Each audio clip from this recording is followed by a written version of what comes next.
పెద్దదానికే baby ఉన్నాడని తెగరొచ్చిపోతుంది. నాకొకడు దొరకపోవడా ఏంటి? అప్పుడు చెప్తా దాని సంగతి. దొరుకుతాడు కదా, వాణ్ణి నాకు చూపిస్తావు కదా?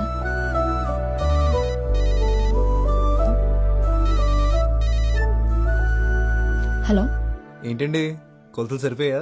అయ్యో సారీ అండి, కంగారులో చూసుకోకుండా మీకు చేశాను. పర్లేదండి, మీ గొంతు బాగుంది. మీ పేరు తెలుసుకోవచ్చా? గొంతు బాగుందంట, మాట్లాడేది అమ్మ అయితే చాలు. సరే కన్నయ్య, నేను వెళ్తున్నా. చెప్పింది గుర్తుంది కదా, మా వాడిని త్వరగా చూపించు నాకు.